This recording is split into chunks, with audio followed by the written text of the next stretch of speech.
Nano fam, hello, welcome back. It's time to bring a little bit of Nano to Rust. How are you, chat? How was your week? I don't know if you've seen it, but today was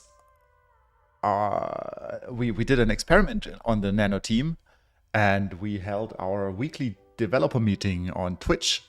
What am I saying on Twitch? On Twitter or on X? It's not Twitter anymore. We held it on X. Hey, Andefnal. Hey, CL. Hey, LFLF. Guys, post your Nano or addresses, or if you are in the address book already, you don't even have to, except if your address has changed. And you know what we are going to do today? Colin said, Gustav, why did you pick last stream? Why did you pick 11 minutes for the giveaway? 10 minutes would be much funnier because that would be the Bitcoin block time. And I said that's just a great idea, and we're going to do that from now on. So we are going to give away nanos every 10 minutes, and that is the average confirmation time for Bitcoin, so one block confirmation, which isn't even a real confirmation because, as we all know, we should wait 3 to 6 confirmations in Bitcoin. So, yeah, Bob, hi Bob, LFLF, nice shirt, oh, thanks. Andefnal says, didn't catch that Twitter thing. Yeah, you can watch or you can hear the replay on Twitter. It's on Colin's Twitter. So let's just add all of you to the spinner wheel. So we have Andefnal, and I have your address still in the address book. If you want to use a different one, just post it in chat. LFLF. So these are 2 already, and I think you other guys, let me just check the address book. I don't see any of you. So if you want to take part in the giveaway, oh, there is it, CLCL. New Nano address. Adding it. You have Banano in your Nano address, CL.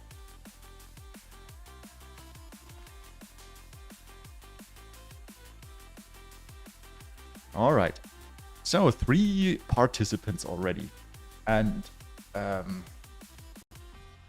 Andefnal says, imagine the fees saved. Yeah, yeah. Imagine that the fees that this would cost this giveaway already.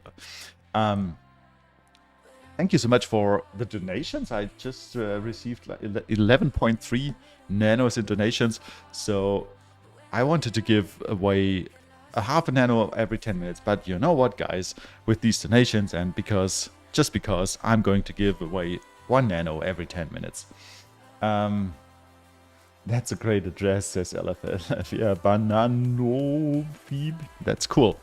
Okay, so let's start the timer. The 10-minute Bitcoin block timer. That's how long it takes to create a single block in Bitcoin. And then we send out the nanos in 0.5 seconds.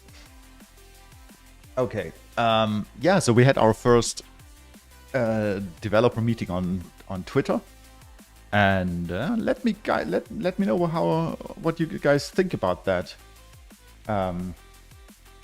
Like, are you interested in this? Do you think it's a good idea?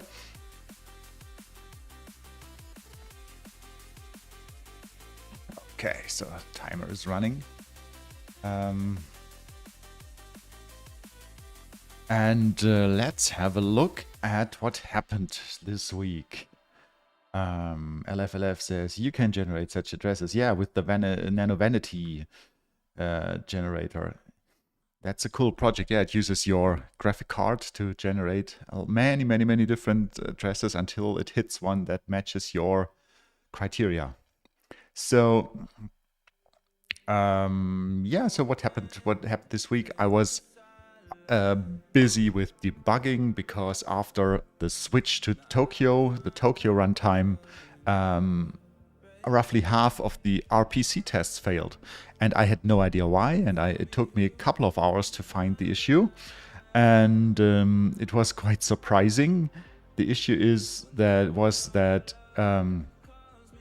the old boost runtime, it just stopped. It went into the stopped state because it was not receiving tasks, and so it shut down completely, and that caused the test to fail. And the fix was very simple, just a couple of lines of code.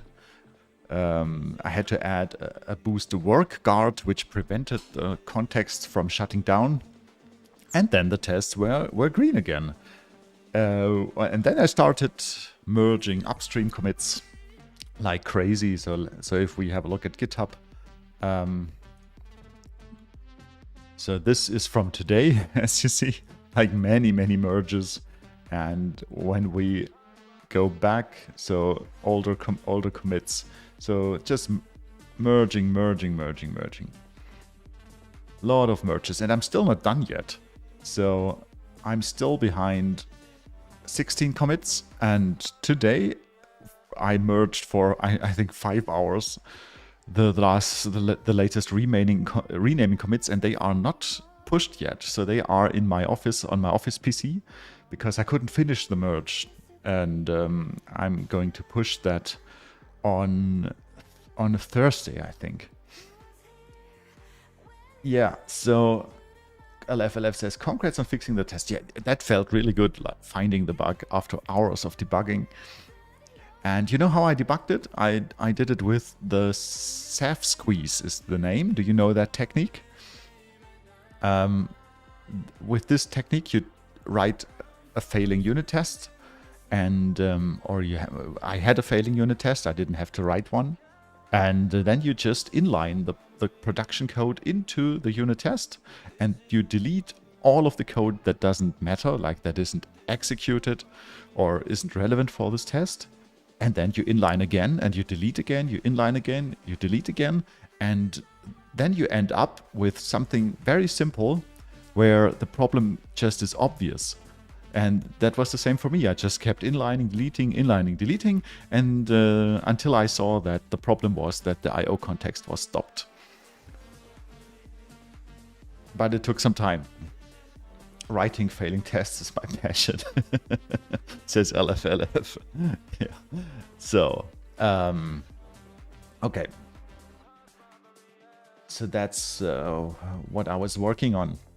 And Tiago Barata says, I wish I was smart enough to help maybe someday. Oh, you can help in different ways. You wouldn't need to develop. So if you, I think the Nano Foundation has published documents where they are suggesting things that you could do if you're not a dev or not a C++ dev. Okay, so the plan for today. Oh, I missed a message. And Andevnal asks about that Twitter space. It's a great idea. Will it be in regular times? So I think yeah. So it depends on what the team decides, but the plan right now is to try it out and to see how it works, to wait for feedback, and yeah, we are going to do that again. So Educatified says, hey, sup? Yeah, everything's nice. So if you want to take part in the Nano giveaway, post your Nano addresses in chat. LF, that's cool. Test technique though. I love your insights into stuff like that. For example, the nullable technique is something I actually implemented. Oh, you did into my own projects after you talked about it here. Cool. And how was your experience with the nullable patterns? This is what we are going to do today, by the way. We are going to make the TcpStream nullable. So let me switch to the sketch. So we started this in the last stream, and my goal is to make the message deserializer simpler. the class that takes the network bytes and converts those bytes into actual messages. And right now it still uses a horrible callback, like a beast. And what I want to do is I want to simplify it. I wanted to use basically the TcpStream more or less directly, the Tokyo async TcpStream, and I want to make it testable. I want to make the TcpStream nullable, and that means I want to give it an off switch so that I can use the real struct, and I can I can switch it off so that it would not actually connect to the network. And then I want to make it stubbable so that I can give it test data that it should return. And then we can just write our tests without having to use the real network. LFLF says, it's really great. I just get more and more annoyed when I have to work with mocks at work, however. Yeah, it's same for me. And in my last streams I talked about it. I was actually, years ago, I was an enthusiastic mocker back then, when mocking was the new thing. I used it everywhere, and I got myself into lots and lots of trouble until I realized that mocking is not the best in most cases. So yeah, so this is the plan here. So we want to make the TcpStream nullable, which means we want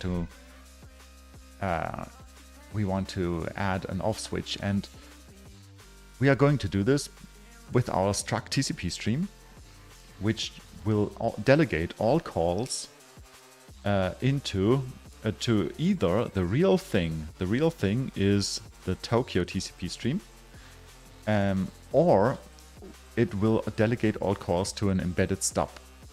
And the cool thing is that the outside world, so the users of our TcpStream, they will not see that there is an embedded stub. And so that's why I drew this internal box here. So all of that stuff inside this box is hidden, and just an implementation detail. And we did not get far last stream, so I hope that we get something done today. And so I want to open up what we worked on in the last stream. So there is a test failure, connection refused. I just before the stream started, I just ran the tests, and I saw this test failure, and that should not be there. So maybe we start with a test failure first, because it is the code that we wrote last time. TcpStream. Another 10 Nano donation. I just saw it on the phone. Guys, you are crazy. Thanks. Thank you so much. Let's put it there so I can see. Okay, so this is... Was that the failing test? The failing test is called... Okay, giveaway time. Giveaway time. Let's reset. So now, after all of that time, after all of that talking, Bitcoin finally managed to create a new block. So we have 3 participants. Is that right? So that's good for you 3, because you have a good chance now to win something.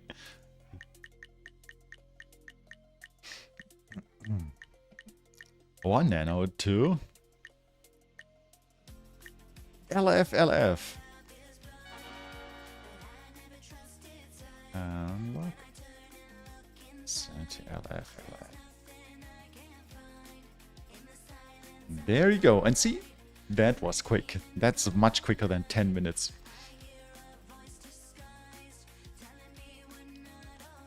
Okay. Yay, says LFLF. 33% chance. So you see, now is the time to post your address, because now you have higher chances to win something. LFLF says, we need some more addresses in that chat. Yeah, that's right. Post your Nano addresses. Okay. So this is the test. Connects to real server. And it fails with connection refused. And that's strange because as far as I remember, the test was green when we finished the stream last week. So, we have to make that one green first. That's now a bad situation because I don't remember what the last change was that I made. It says, let's have a look at the message. It just says connection refused on line 35. So let's go to line 35. That is here. This line says connection refused. So that means the start test TCP server. Oh, I see the error. I see it. We start the test TCP server on port 8088 and we're trying to connect on port 50,000. For some reason I forgot to commit that. So let's see if that makes the test green now. Yeah, green. And here I have this watch script, which will just keep running the tests whenever we save a file, so that I don't have to look at the tests all the time. And so I activated that. And yeah, so that was the test, which does spawn a real TCP server, and then it creates a real TCP stream, and then it passes that real TCP stream into our TCP stream implementation and just reads 3 bytes. So a very simple test. And this is the only test which will actually use the network. And all other tests from now on will use the nullability features that we are going to add. And so that we can use our TCP stream with stopped data and not a real connection. So what could be the next step? So right now, this is the plan, but we don't have any of this here in the middle yet. Right now, we just have a direct dependency from TcpStream, from our TCP stream to the Tokyo TCP stream. So let's start by adding this indirection here, so that we can create the nullable implementation. And for that, we could even start with a test to guide us. So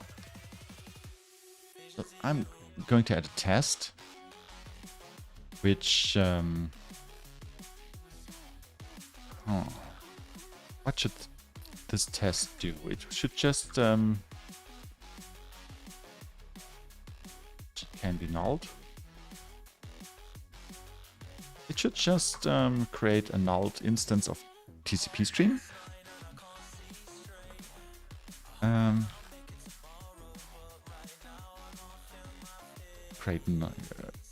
Create null.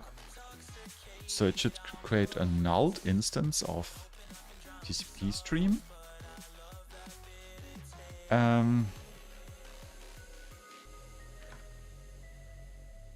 LFLF says, TDD by the book, you should give talks at conferences. Oh no, I hate giving talks. But yeah, I'm trying to do TDD by the book and write a little bit of a test and write a little bit of production code and then a little bit of test and a little bit of production code. And if you work in that way, you have everything covered in tests. And you usually end up with really good production code. So this should create a nulled stream, and our stream has just 2 functions right now. It has readable, which waits until the stream is readable, and it has try read, which executes the read. And readable is async, so this can run for a long time, and try read returns immediately. And if there is data to read, it returns the data immediately. And if there is no data to read, it returns an error. And how should our null stream behave? So if we call stream.readable await,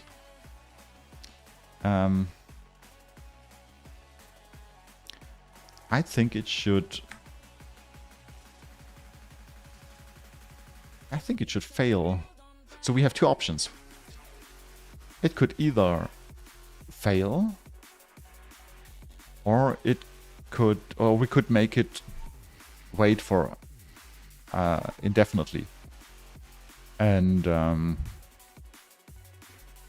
so the general rule here is, when we say create null, the nulled instance should behave in a way that is the most how to say, the easiest to work with in our tests. And I think the easiest to work with is that it would just return an error. So let's assert that. Let's give it a better name. So let's say a null stream returns error. Returns error when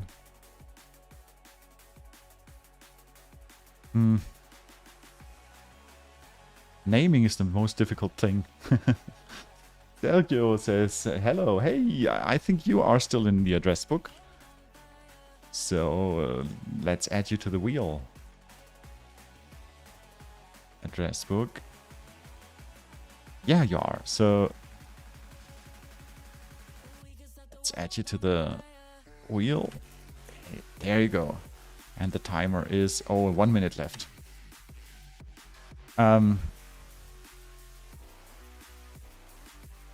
Yeah, it should return. Null stream returns error when calling readable. So we assert that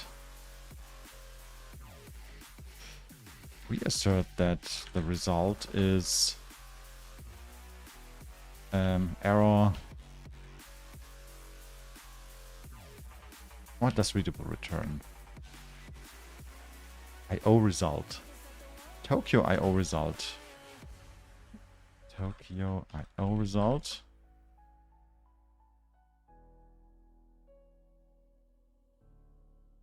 Type definitions. Tokyo IO result is T error. And what is error? Tokyo IO error. And what can error be? Error new, error kind. Okay. So this is Tokyo IO error. Tokyo giveaway time. Oh, let me just finish this. So this is Tokyo IO error.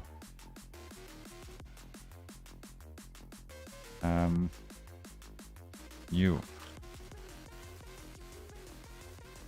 And then we need an error kind. And error kind is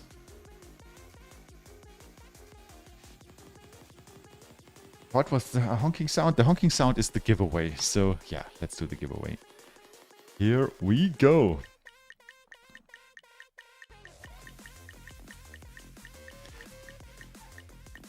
One Nano too. Undef null? Yeah, undef null. Congratulations.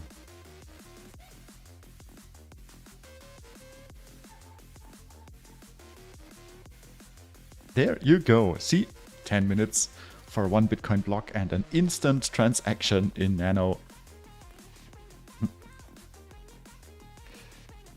So, oh, yeah, 10 viewers. Guys, post your Nano addresses and you can take part in the giveaway.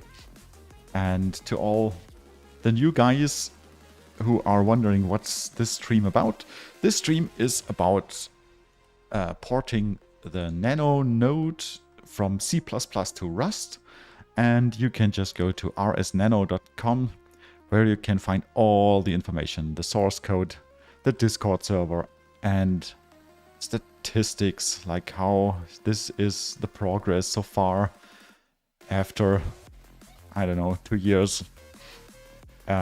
We have 40% ported. Okay, so, and we are currently trying to make the TcpStream testable, nullable, so that we can use it in our tests without using a real socket. So we need to say error kind.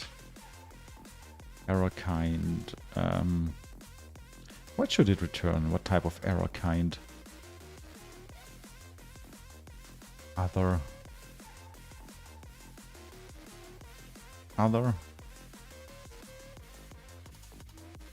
And out of. Yeah, let's just say error kind other. And how does it work?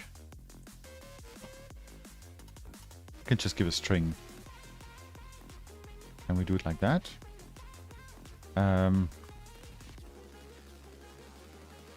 We can make the error message very descriptive. We can say no, null TcpStream has no data. Has no... Yeah, null TcpStream has no data. Okay, so now we have the first error. The error is there is no create null function. So we have to create one. So we say create null. And it returns self.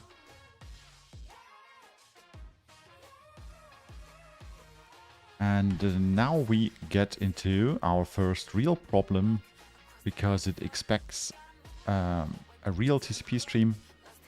So now we can start with implementing this design, where our TCP stream does not have a direct dependency on Tokyo TCP stream, but instead we wrap it in the Tokyo TCP stream wrapper, and that implements a trait that we define, internal TCP stream, and then we can create our stub implementation of that. So let's do that. So create null. We can't implement that yet, so let's say to do. And yeah, the test failed. Oh, because there's a syntax error in the test.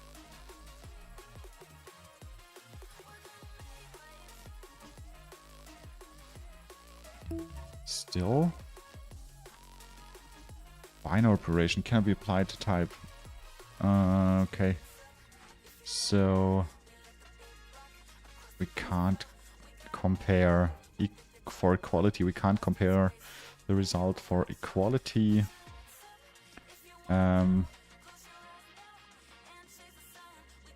So let's say expect error.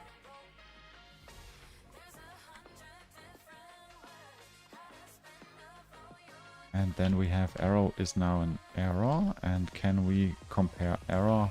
I think we can't. This should also not work, I guess. Yep. So let's assert it individually. Let's say error.kind is equal to error kind other. And okay, this should compile at least. Yeah, the test fails with not implemented, which is okay. And but can we assert on the message? Error dot kind to string converts the given value to string.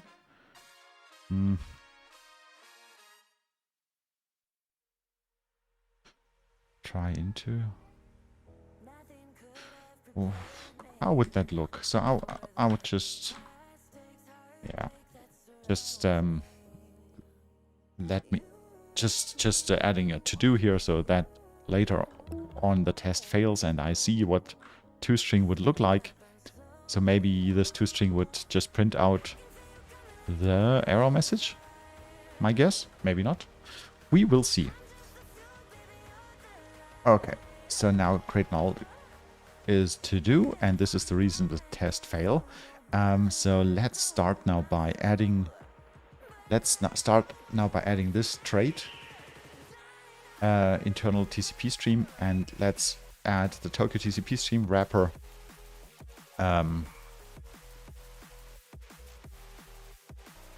Yeah, and then let's see if that leads us to implement the nullability. Okay, we need an internal trait. And that trait, how did I call it in the diagram? Internal TcpStream. So I don't like that name. But I just don't have a better one.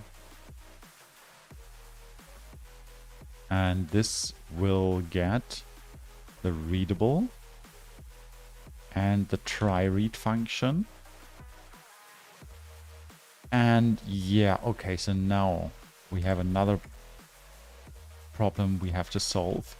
And that problem is that async traits are not stable yet. So we can't just put async into a trait. But there is a workaround that we can use, and that is the trait called async trait. And this is a workaround which enables us to use async functions in traits, with the downside that it does do a heap allocation for each call of an async function. And I'm okay with it because async traits, they will be stabilized soon, and once they are stabilized, I can just rewrite this bit of code to use async traits, and until then I'm happy to use this async trait crate. Yeah, because this won't be a performance bottleneck anyways, I think. And if it is, I can just easily rewrite that little bit of code, and it will not affect any other parts of the system. Oh, I forgot to restart the timer. So another 10 minutes for the next Bitcoin block. Sorry, where was I? Yeah, so async traits. I need to add async traits dependency if it's not there already. Let's find out. So nodes, cargo toml. Here we have all of our dependencies, and I don't see async trait in there, so let's add async trait.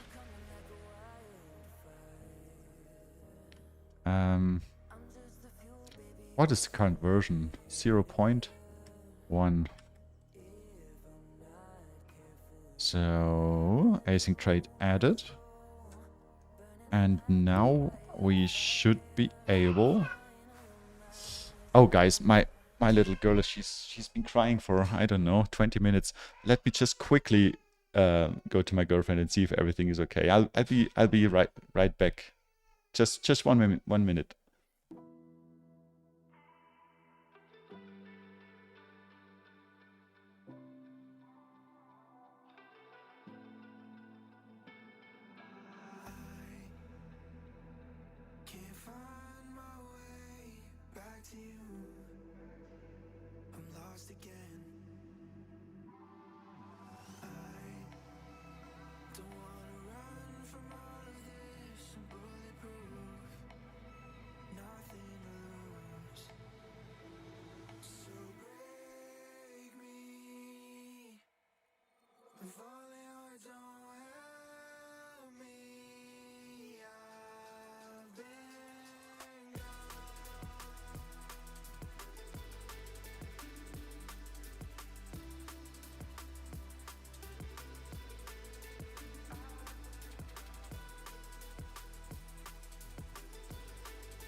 everything all right. Everything all right, but maybe she had a bad dream. Okay, where was I? Where was I?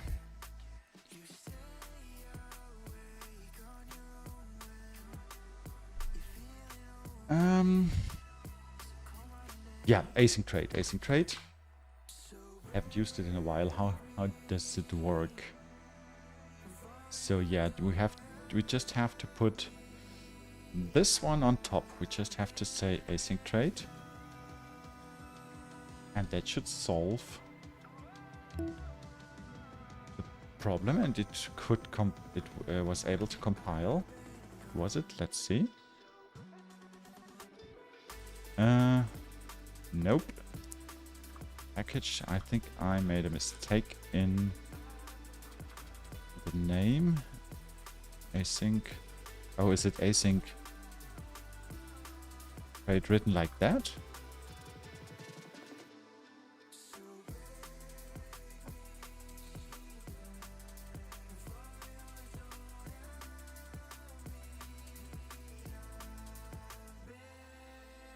Yeah. No. Functions and trades cannot be declared async.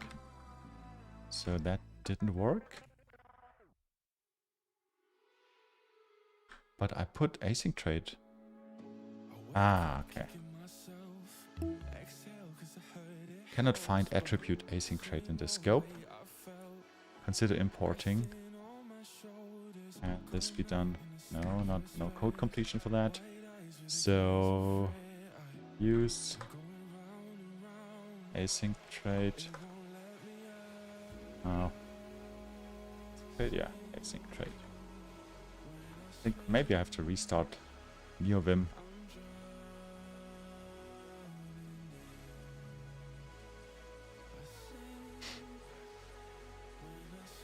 Did the alarm go off for the next giveaway already? Ah, oh, I still haven't started it. Oh man.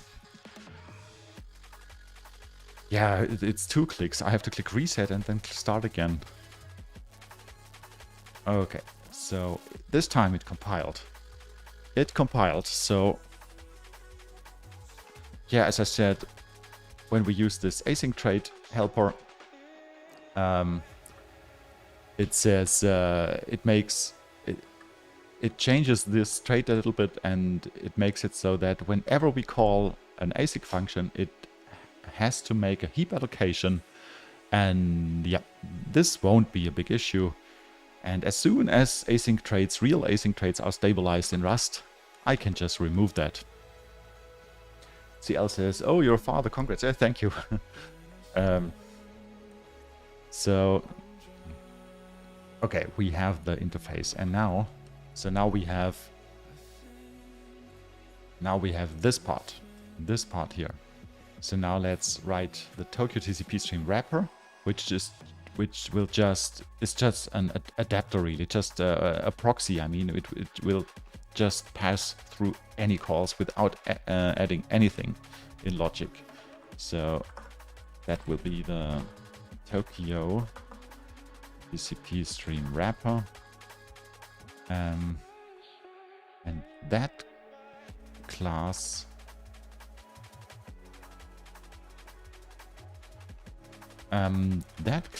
will hold the real Tokyo TcpStream. And now we implement our internal TcpStream for Tokyo TcpStream wrapper. And we can just pass all calls through. As a readable, we say self.stream.readable. Await. And try read, we say self.stream.try read. Oops. Still getting used to NeoVim. Yeah, that's it. So just passing it through. Oh, we have to put async trade there too, the attribute. And so now let's change our TcpStream so that it holds the trait. And we have to put it into a box because we don't know the concrete type. So we have to say stream, our internal stream is a box in internal TCP stream. Oh, I hope this box stuff won't hurt us. So let's see. So the stream is now a box, new Tokyo TCP stream wrapper stream. Oh, I can write this in a simpler way. I can even say our wrapper is, I don't know how to name it, but you can just give it, write it like that. Just one field without a name, an unnamed. This form, what's it called? Chat. I think you know. Some of you must know. So we don't have a name. We just say our TCP stream wrapper has just one field, and that's the TCP stream. And then we can say self.0, which is this field.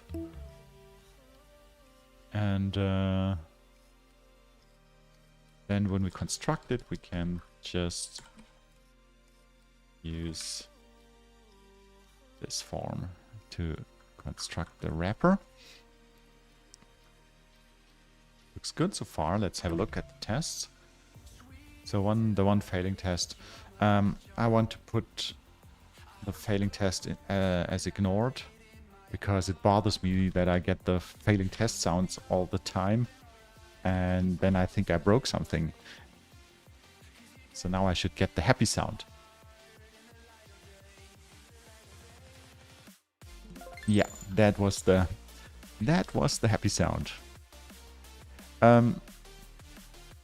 Okay, so now we have the wrapper and we have the trait. So let's finally create the stub. And the stub will be used in our nullable tests. So let's say struct TcpStream stub. Oops, there's an R missing. No, struct. And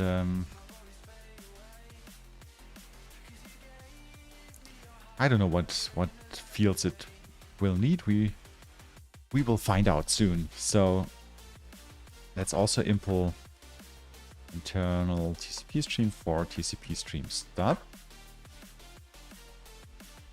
Async trait. And okay. So to do. So let's now go to the create null, and here we can now create self, and the stream is a box TcpStream stub.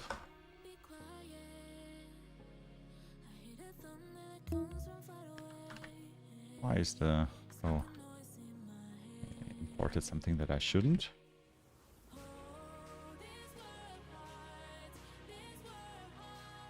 Okay, tests are green.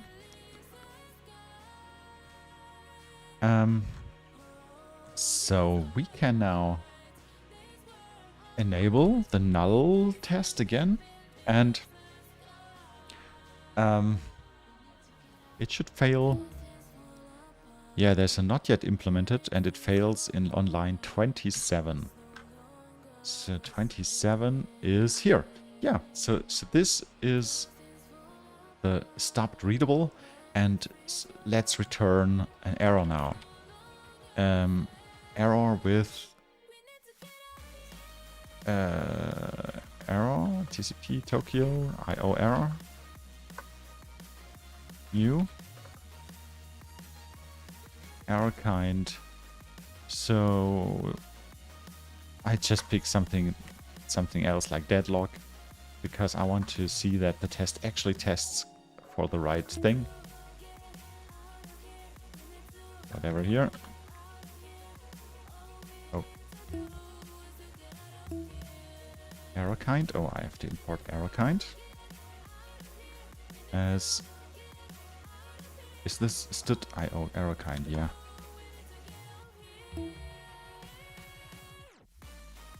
Unstable. Is this the wrong error kind? Must this be Tokyo? Tokyo IO error kind? No? IO error more? Use of unstable library feature. Is this because I picked the wrong error kind?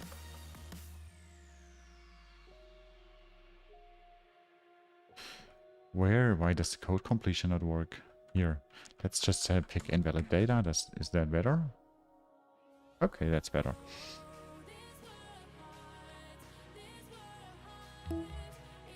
Yeah, the test works as it should. It says it expected error kind other, but it was invalid data.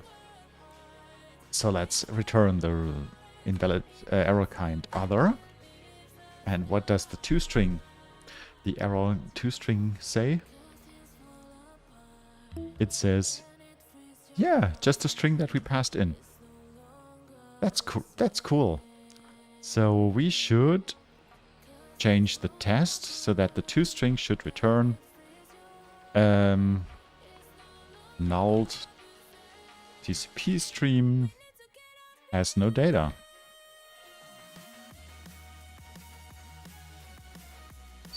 Just checking. Yeah, so now the test says null TcpStream has no data was expected, but it was this bloop bloop bloop bloop bloop. So let's return the same error message here. Null TcpStream has no data. And that should make the test pass.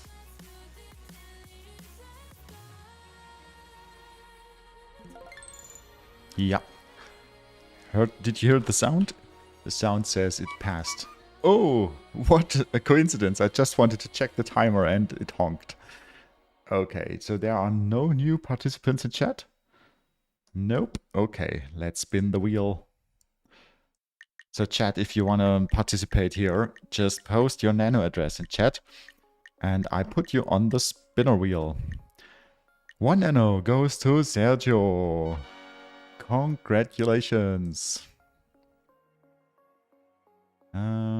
Sergio, 1 Nano. And instantly confirmed.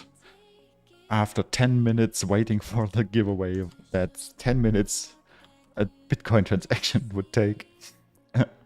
CL says, you can tell Gustav is not only a programmer, but he's also a programmer from his gaming chair.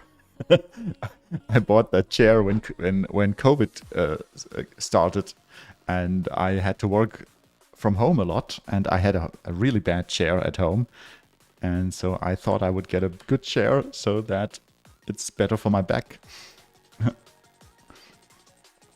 Oh, there's a new Nano address. And 2 new Nano addresses. Okay, maybe I have some of you in the address book already. Yeah, so this name, how to pronounce it?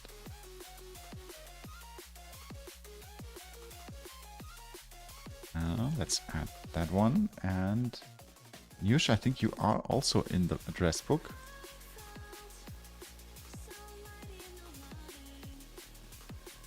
No? Okay, then I have to add you.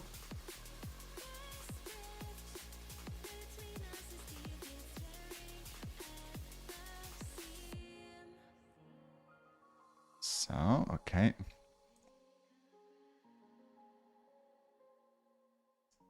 Yeah, our spinning wheel gets colorful.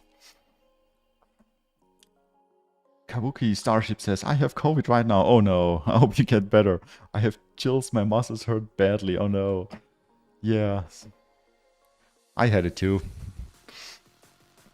But it's 2 years ago. So, okay.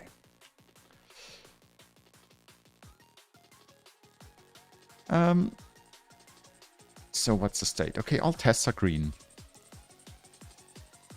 So now we can think of what the read should return. So try read. So readable returns an error. So when we call try read, it should also return an error. So let's call try read. And try read just needs a buffer.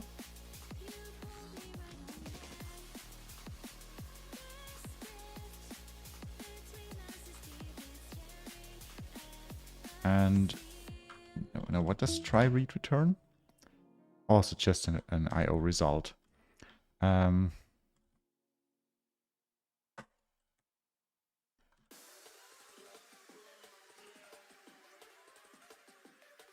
And the error is also the same. Yeah, let's just reuse the same error. Okay, it fails with not implemented. That's right, because we haven't implemented try read yet in our stub. So I want to just copy this. And so this is... So now maybe some of you scream code duplication, and you are right. I just duplicated the code, but usually I just duplicate code first and then I extract and refactor. Now we can just move that into a helper function. Can I do this with LSP? No, I can't. Okay, how can I trigger LSP when there's a visual selection? There's still stuff I have to figure out with NeoVim. Okay, we can do that manually. Import TcpStream stop. And no data error.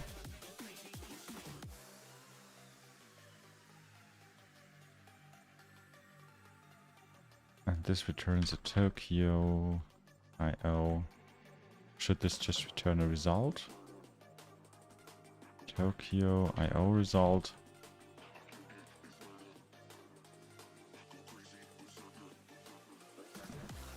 Like that. And then we can say no data error. And we got rid of the duplication, and the test should still pass. No?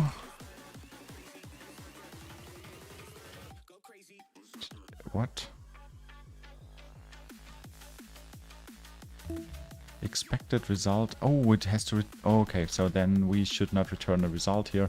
We should just return an error. And we can build the result in the function that uses it. So like that. And then we can say error.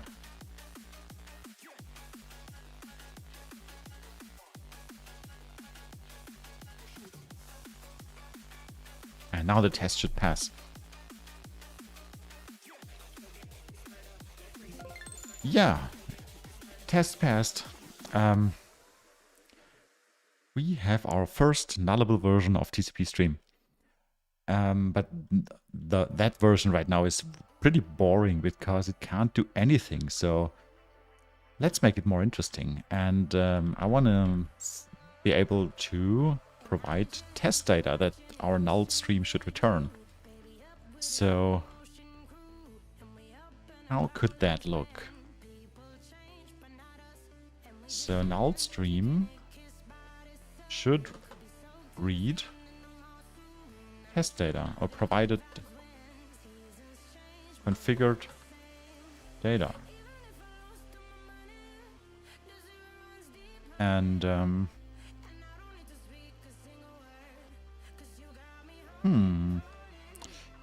okay, how does that work?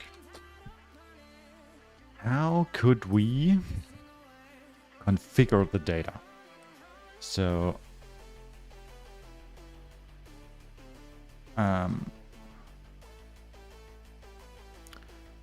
maybe I start simple and I just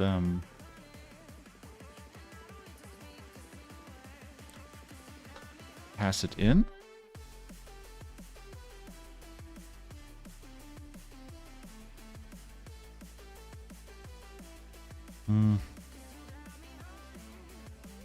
But it has to take ownership, so maybe this should be a vec.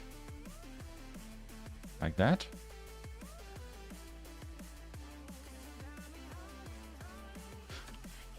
Chat, let me know what you think. I think I want to pass it in as a vec. And so now we need to create null with. Probably this will be a builder pretty soon. Builder pattern.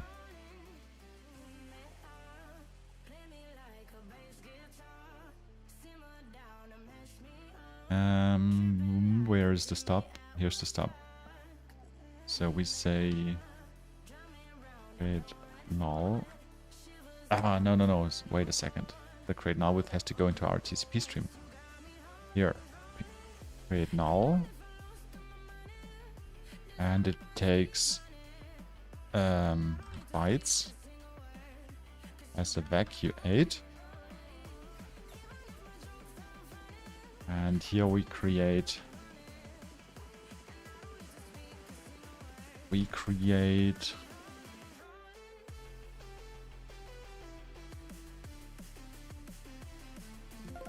our TcpStream stop, and now we have to give the bytes. Bytes is it's not a good name.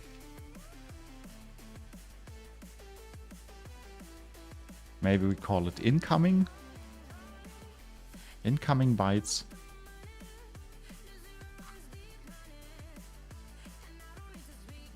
Incoming. Do we have better names, chat? I find naming really hard. So our stop needs incoming a vacuum 8. And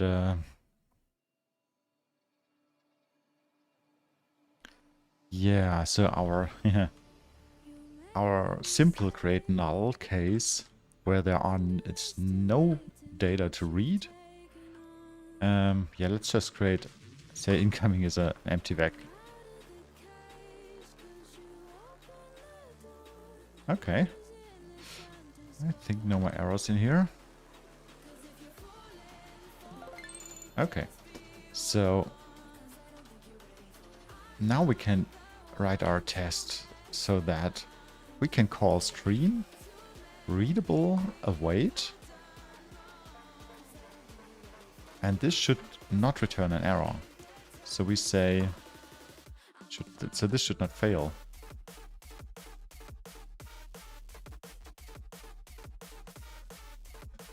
Should not fail. And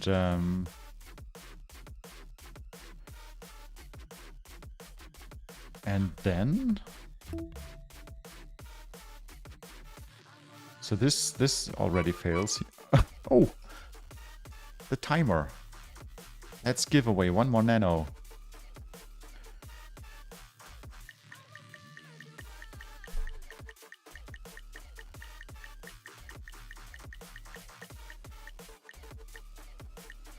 End of null.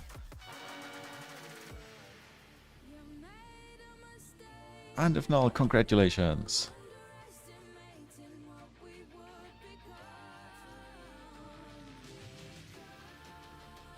Confirmed instantly. Rigged? No, it's not rigged. So the timer's running again. Okay. How late is it? Oh, time is flying by. So readable should not fail. And yeah, so let's maybe just focus on that first. So readable should only return no data error if there is no data. So we can just check it here. We could say if incoming, if self incoming is empty, we return the no data error. Otherwise, we return okay. And that should make the test pass.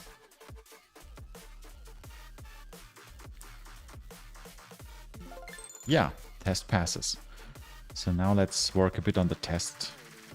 So it calls readable, and after readable, we call stream.tryRead, and we just give it a buffer.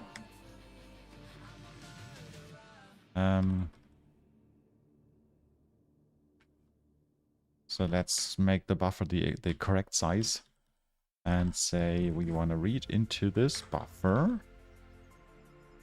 And this should also not fail.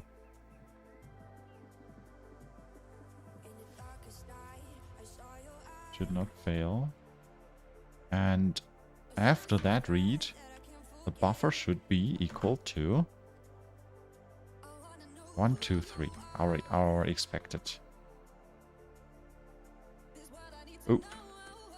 So this now should fail because try_read returns an error that says no test data. Yeah, it fails with null TcpStream has no data.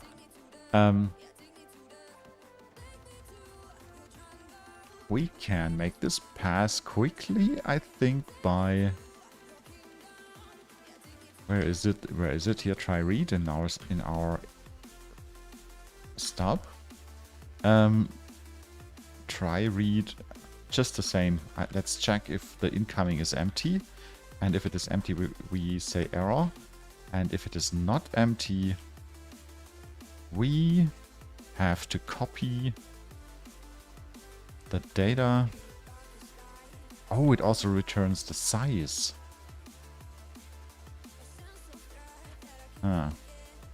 Let's go back to the test and test for the size.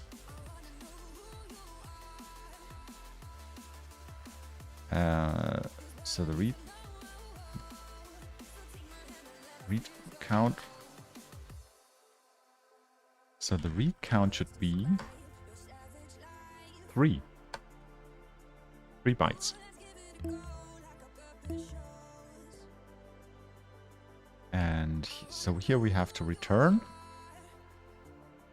Okay. And the read count. And the read count is...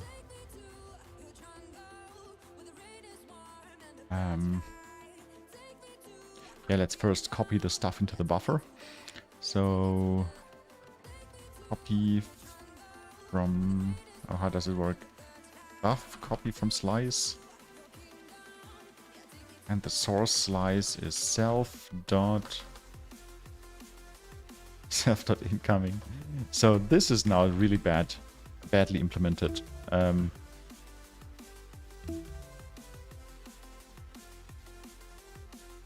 Because this only works in with our test data, because our test data is actually the exact same size, or our read buffer is the exact same size as the test data. So we have to add another test that just checks what happens if those sizes are not the same. Because copy from slice expects the source slice and the target slice to have the same length. And if they don't have the same length, it panics. So right now the tests, they pass. Because in our test, they are both just 3 bytes long. Where's the test? So here we set it up with a 3 byte configured response here. And then we just use a 3 byte buffer down there. But now we should test for what happens if our receive buffer is bigger. than the data that we receive, and we should also test the other case, what happens if our receive buffer is smaller than the data we receive. So now TcpStream should naming how to call this test. So I want to test that the receive buffer should read configured data into bigger receive buffer or into bigger buffer. That name is stupid. Help me, chat, help me. I need better names. So let's make the receive buffer bigger. Let's make it 5 bytes long. And this should keep our buffer like that. So it should read 3 bytes only and not panic. And now it panics. Yeah, that's what I said, chat. Here it panics because our slices have a different length. The source length has length 3 and the target has length 5. So let's fix that issue here in the copy from a slice. So we have to say we have to create a subslice from our receive buffer with the correct length. And now it should pass.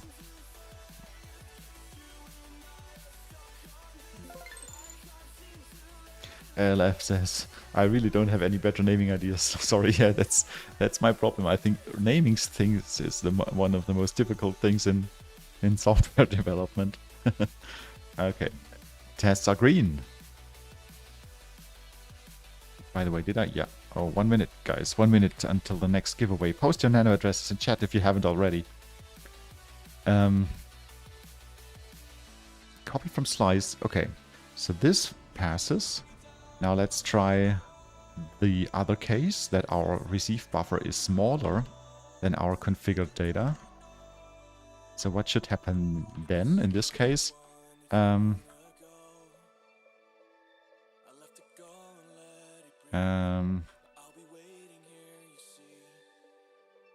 Okay, that test name is also bad, really. Because I want to say that now we need multiple reads. Should read configured data. Maybe say with multiple reads. Or can. Null stream can read configured data with multiple reads. LFLF says, maybe you can make a timer overlay for the stream. Yeah, so you don't have to check so often. And that would also prevent me from forgetting to resetting the timer. That would be cool, an overlay. Yeah, I could do this with OBS. Like, with OBS you can just embed a website as an overlay. And that's a good idea, LF. Going to do that. So now we have like the byte buffer is 1, 2, 3 again, and now let's make our buffer smaller. Let's say the buffer is now just 2 bytes. And now when we say try read, so giveaway.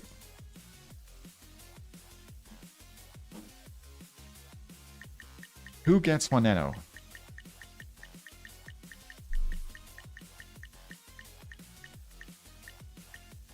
Congratulations, Sergio!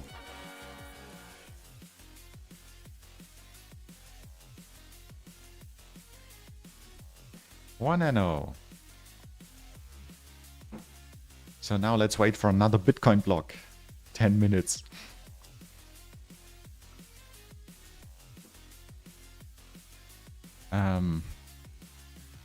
Congrats, yeah.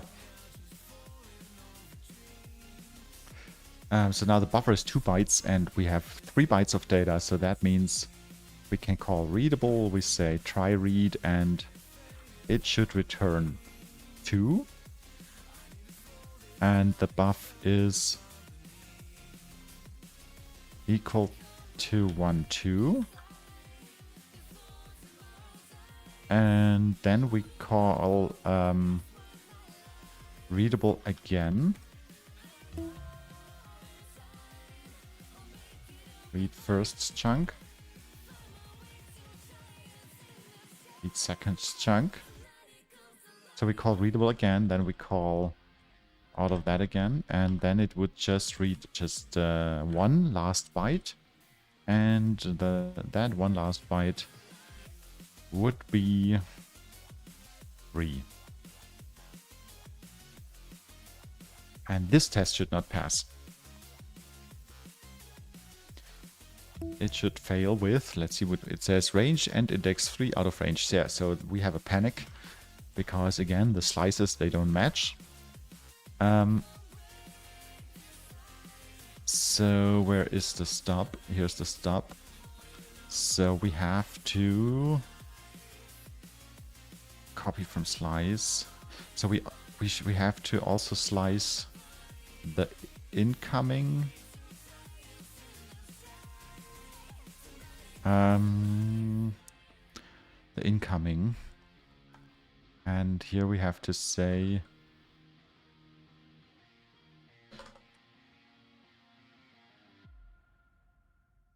we have to find the minimum. Read count is the minimum. We have to find the minimum of our buff len and our incoming len. And then we have to use that minimum here. Read count, sorry, not min. Read count.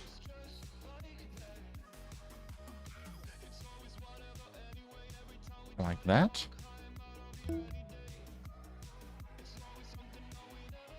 What's wrong? Oh, len. Len missing. Arguments to this method are incorrect. Copy from slice. Oh, so there's the dot dot missing. And this should still fail because we have to remove the bytes now from what we read already. Oh no, the test fails because the return length is incorrect. So the return length is the read count.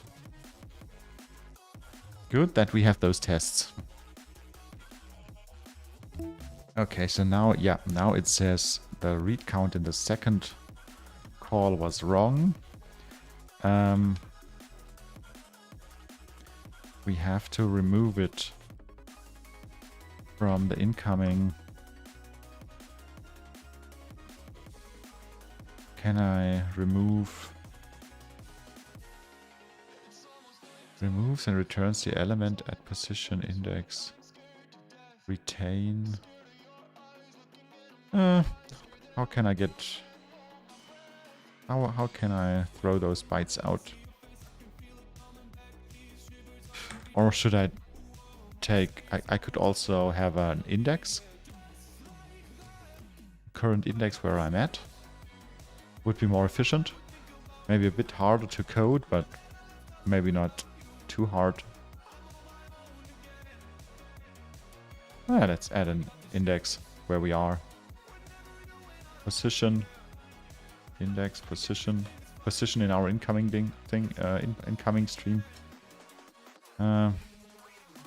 Index,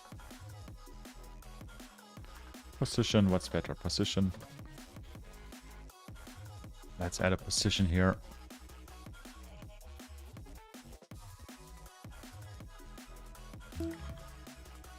So we have to initialize the position. Here and there.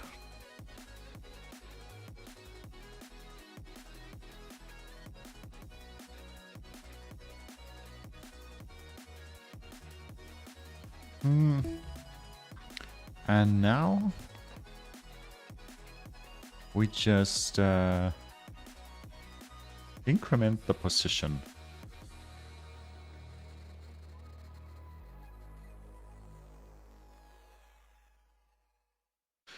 CL, have you tried using ChatGPT 4 to help code? I tried it a little bit, but right now I'm not using it. Do you think this would make me faster?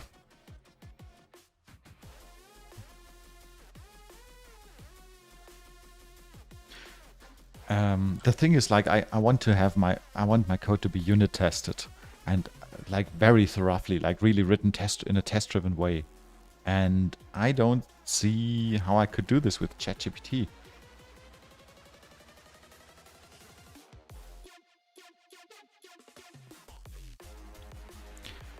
Okay.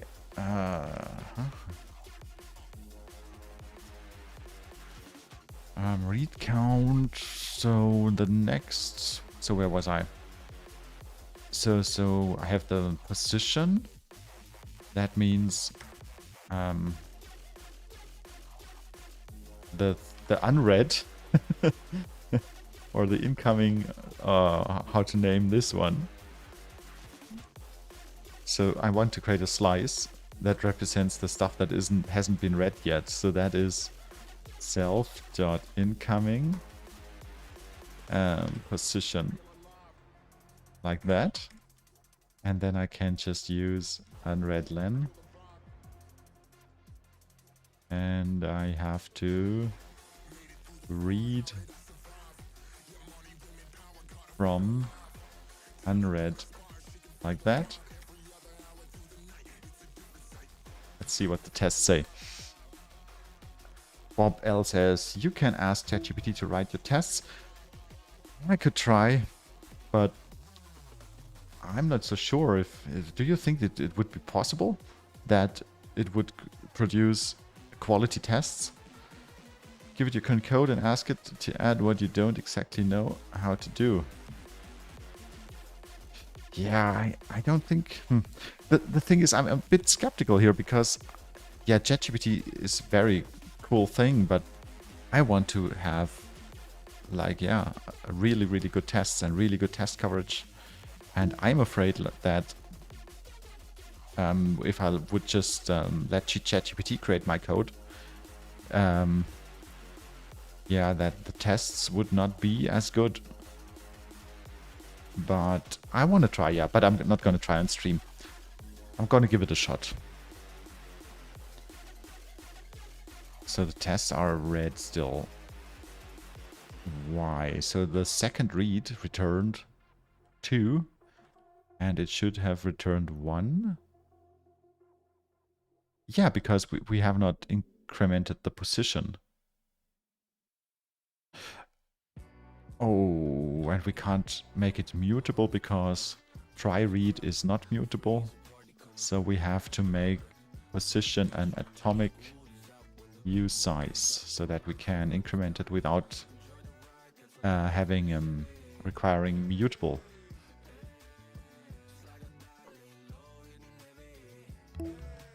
So let's also create a new function because I don't want to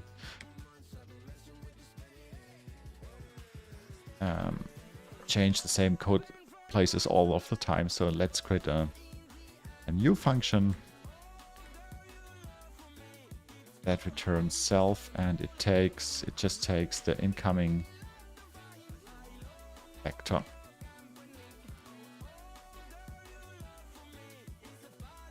So this says incoming, and position is atomic use size use 0. So let me just quickly finish this, and then we do the giveaway. So here we can now just call new with an empty vec. Ooh. Like that, and same here. New with an empty vec. No, with incoming. Sorry. Okay. Okay.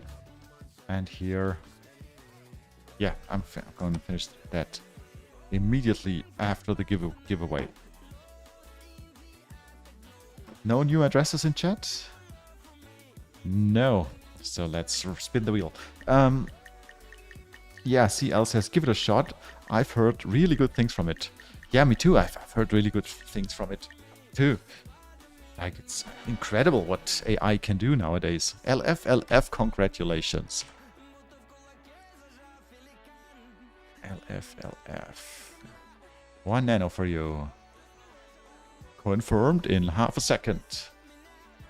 So let's wait for another 10 minutes until Bitcoin manages to produce a single block.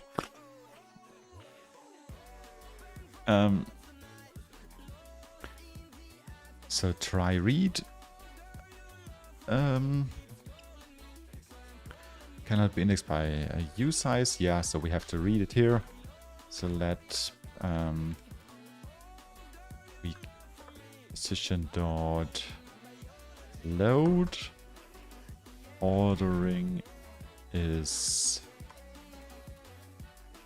do we need to worry about the ordering here? So this will only be used in tests and there won't be concurrent access. I just pick sequentially consistent because that's the safe bet. And this is not something where I need to optimize it for performance. LF says, already got it before the stream catched up. I just love Nano. Yeah, that's how fast Nano is. That's how fast Nano is. And while we wait the 10 minutes for Bitcoin to confirm a single block, we can send out those nanos instantly. So this is now the new position, and after we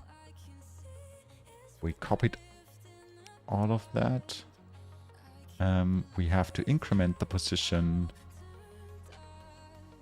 by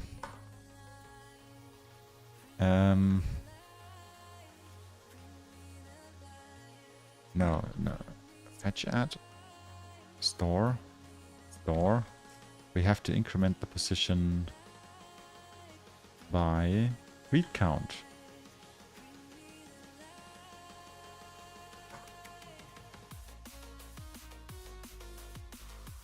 I think the test should pass.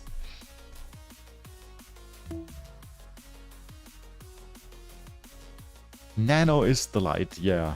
Underflower says, your Nano arrived faster than my comment from Twitch. Damn. The test didn't pass. Assertion failed. Line 191. Oh, did I reset? Yeah, I did reset the timer.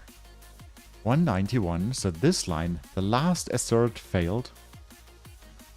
It said 3032 was the real. Oh yeah, 32, because it overrode the first byte. Yeah, so the test was wrong. Maybe I should just reset the buffer here. So that buff is equal to... Yeah, let's just copy the buffer here. And now the test should pass. Yeah, chat, we got it. We have a nullable TCP stream. Maybe we should also test what happens when we read more bytes than configured. Yeah, this is still missing. When we read more bytes than configured, it should return... Should it return an error? Should it... Yeah, I think it should return it, the usual errors that we have. So we say 1, 2, 3. We call readable, and then we call try read into our buff. And then we call readable again, and it should fail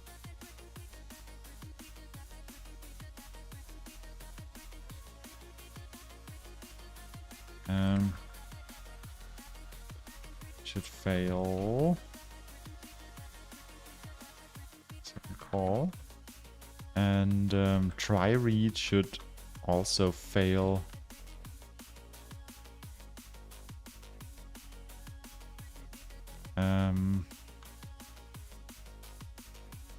Because we read all of the data.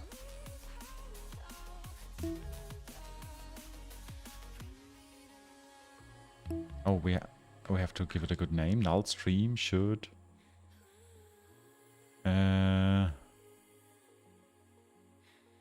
Ooh, how can we name this test? Null stream should fail after all data, all incoming data was read.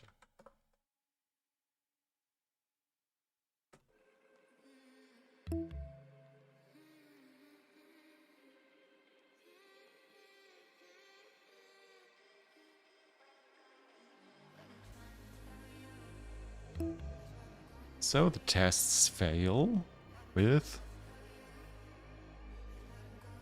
Yeah, okay, so the readable did not fail. So this first part executed. And then this part said it was still readable.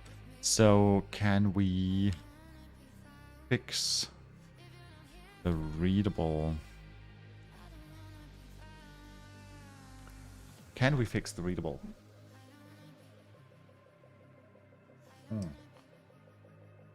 By the way, water today, by the way, chat. Nothing to celebrate today.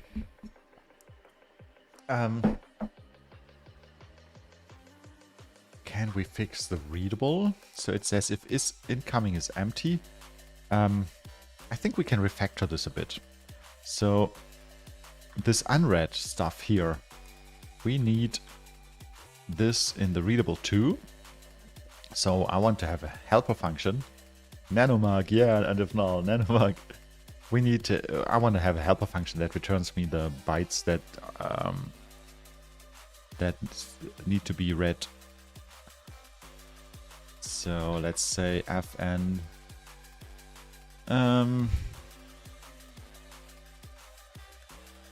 like next read, or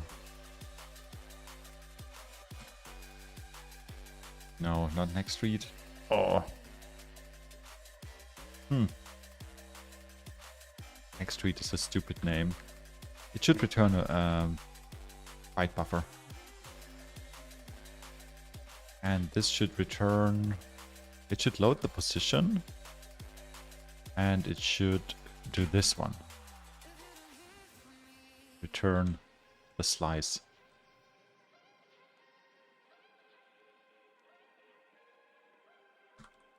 And then we could use the next read down here.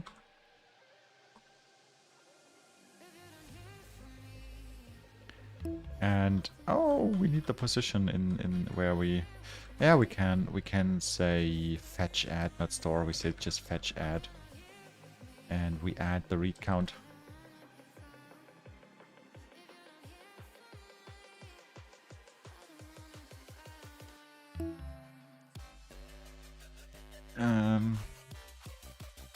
Yeah. Chat, I just made something that you shouldn't do. Did you see it?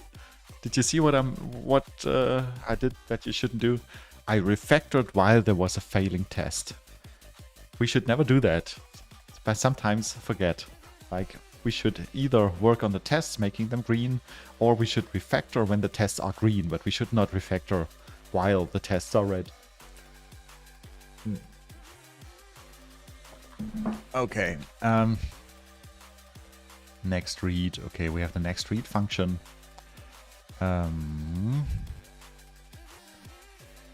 So now the readable. Next read. Chat, I need a better name. Next read is a stupid name. Next incoming, next bytes, next... Yeah, so here I have to check for the next read. If self dot next read is empty, then we return the error.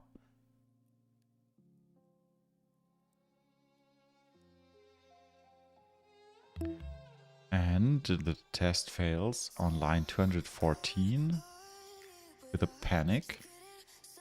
Yeah, try read. Try read should read next section. Read next section, LF. Yeah, that would... Oh, giveaway. Let's wait for another Bitcoin block and let's spin the wheel. Read next section would imply that we would actually execute the read. So what it returns is the next section that the read should read. LF, congratulations. LF. So, 1 nano confirmed instantly. And let's wait for the next Bitcoin block.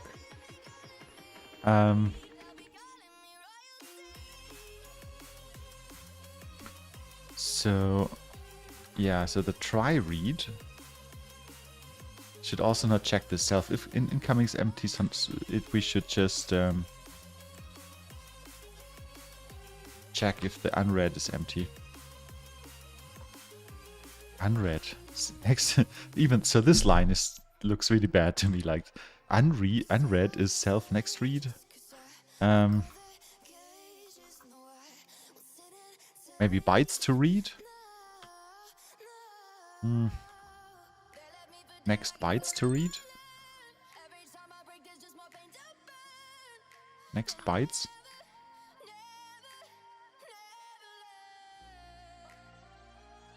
Next bytes. Next bytes is maybe better than next read. Let's rename it to next bytes. And then this unread maybe it would be better if next bytes.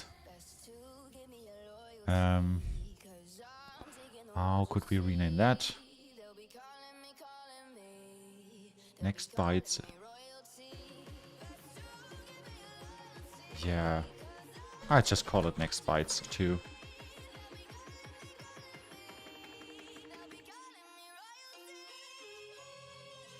Okay, looks good so far. Tests are green.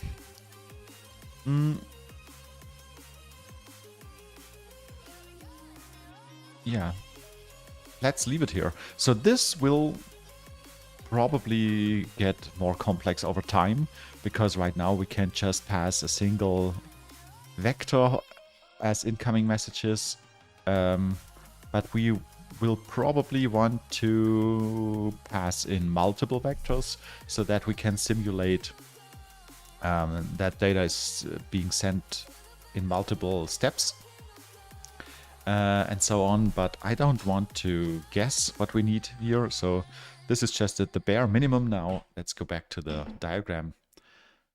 This is just the bare minimum that we need for our TcpStream to be nullable, so that we can use it in our tests, and a nulled instance in our test. And I want to go to the next part now and learn what other functions our nullable TcpStream needs. And yeah, so it will grow. I think it will have more features to define your test data in the future. Pretty sure. So let's commit this now, and then we can think of what would be the next step. So I want to execute a reformat, code reformat, and push this to GitHub. So we have changes in cargo, yeah, because we added async traits.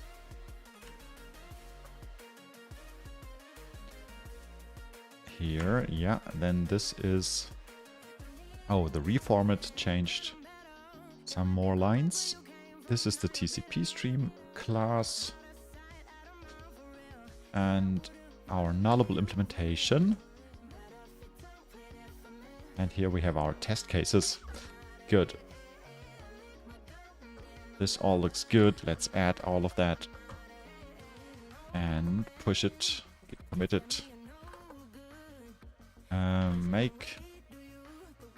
Make TcpStream nullable.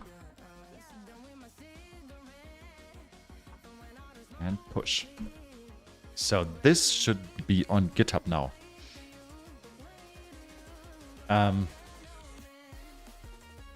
Okay. TcpStream is nullable. Chat, I'm happy. We actually got something done today. So this was what I wanted to do. And this is what I wanted to do. And we actually got something done in a stream. Isn't that cool? So now we can think of the next steps.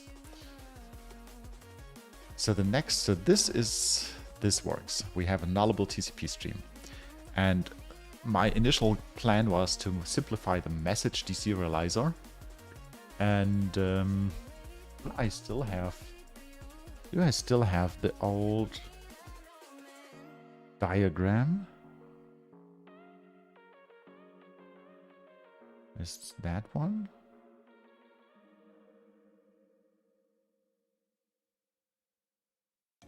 What is that? Ooh. Again. No? Like runtime refactory?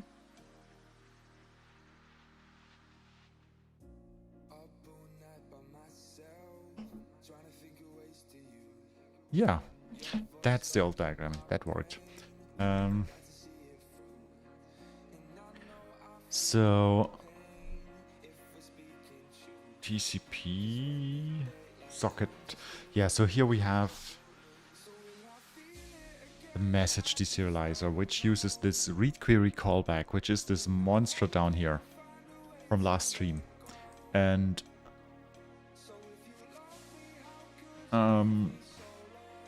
I wanted to simplify this. I wanted the message deserializer to use the TcpStream more or less directly. And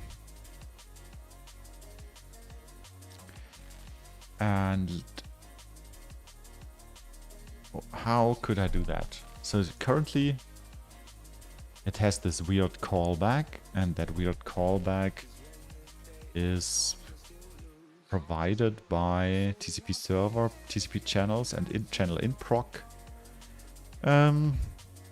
They both use sockets under the hood, and we read the bytes from the socket.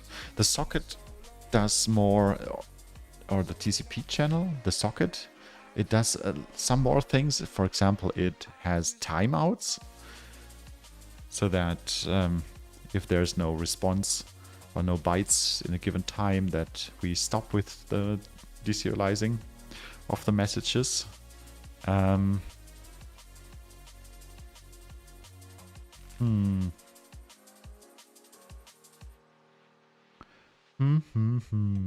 What could be the next step? What could be the next step? So I could use the new TcpStream inside of the socket class. So that we would use it from here and make the socket nullable. And after the socket is nullable, we could use it in the message deserializer, maybe. Let's have a look at the socket struct. So now we have to, now we have to find good place to continue socket RS. So this is the socket struct. No, not this one, not that. This is the glue layer that emulates the boost async runtime. Where's the socket? Where is the socket?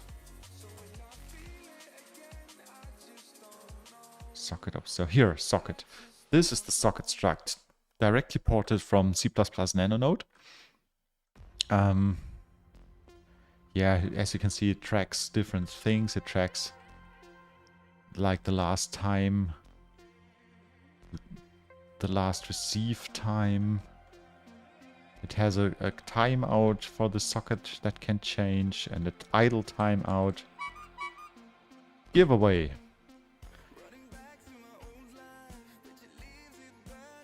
Reset timer. Finally a new Bitcoin block. Let's go.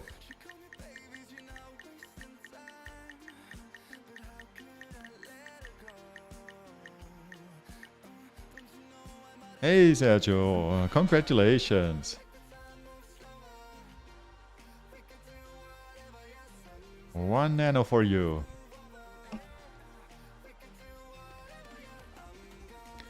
And I want to simplify this class too, because it uses thread pool for managing timeouts, and with async Rust we could just manage the timeouts in a much simpler way. So socket observe send queue, write queue. So we could add our nullable TcpStream here. Where is the usage of the TCP? So here it has this field here, TCP socket, which is still from the time where we ported all of that stuff from C++ to Rust. And this line here, the TCP socket, this could actually be our nullable TCP stream. So that we could write unit tests for the socket struct here without using a real socket. And then we could make this one nullable too. And what functions does it have? Is alive, is closed, default timeout. Here, these are the functions for reading, connecting. So read and writing. Oh yeah, writing. It needs to write too.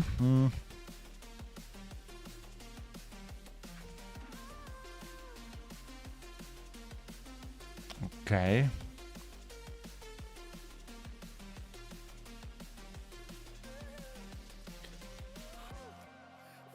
Yeah, this is difficult now. Finding a good next thing to do is often hard. Especially if it's late like now. Yeah, maybe we should call this a day. And I'm going to find something to work on off stream for the next stream. But I really want to stay on this async stuff. So I find this interesting, and I like to work test driven and to refactor. So I hope you like this too. So I could, my plan is to keep on refactoring this networking stuff, so that in the end all of that would use idiomatic async Rust, and we could delete all of those callbacks, all of those boost callbacks, and just use async everywhere.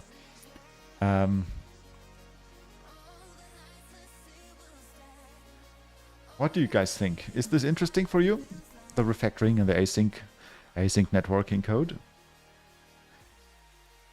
We got something done today. We actually made TcpStream nullable. Really happy about that one. Let's stop with that. timer and let's just give away the last 2 nanos.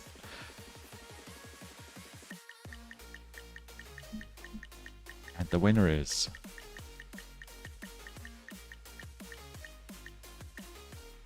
Andefnal! Hey! Payday!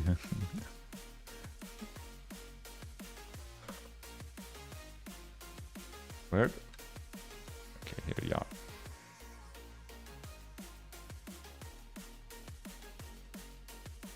Yeah, and the last one. The last one.